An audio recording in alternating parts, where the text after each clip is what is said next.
Hello বন্ধুরা, তো আবার আজকে একটা স্পেশাল ব্রেকফাস্ট রেসিপি নিয়ে চলে এসেছি আমি। আর মানে ভেবো না এটা আগের দিনের মতো। অ্যাকচুয়ালি কি বলতো, সোনা ঘুমাচ্ছে আর আমার না সকাল হলেই কিছু ব্রেকফাস্টে না কিছু টেস্ট করতে কিছু ইচ্ছা করে অন্যরকম। শুধু রুটি আর তরকারি রোজই তো খাচ্ছি। আর দেখো, সবাই জানো যে মারা তো অনেক কিছু করে, মারা সব করে। তো তাই জন্য মাকেও সবসময় বলা হয় না যে মা এটা করো, এটা খাই, এটা করো, এরকম বলতেও ইচ্ছা করে না এখন।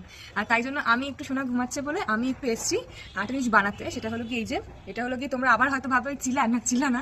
আজকে একটা অন্য কিছু বানাবো, এটা এন্ডে বলবো কি বানিয়েছি। এটা দেখা তোমরা বুঝতেও পারবে আমি কি বানিয়েছি। এটা হলো কি, ময়দা আছে 20%, আটা আছে 80%। ময়দাটা একটু কম খাওয়াই ভালো। তার মধ্যে দিয়েছি চিনি, নুন আর তেল ময়াম দেওয়ার জন্য, আর সঙ্গে আমার স্পেশাল একটু কালো জিরা দেবো। এদিকে আটা মাখছি আর ওদিকে মা অলরেডি স্টার্ট করে দিয়েছে এটার পুর ভাজতে। মানে আমাকে একা করতে দেয় না মা, সবসময় সবসময় বলে না মা কেন, আমি এদিকে করছি। আর ওদিকে কালকে রাতে তোমাদের শেয়ার করি, কালকে রাতে আলু ছিল, মানে আমার জন্য আলু সিদ্ধ দিয়েছিল মা। তো আমি কালকে আলু সিদ্ধটা খাইনি, তাই জন্য মা ওই আলু সিদ্ধটাকে একটু পেঁয়াজ দিয়ে আর একটু মশলা দিয়ে, মানে নুন হলুদ দিয়ে একটু মাখছে। এবার তোমরা হয়তো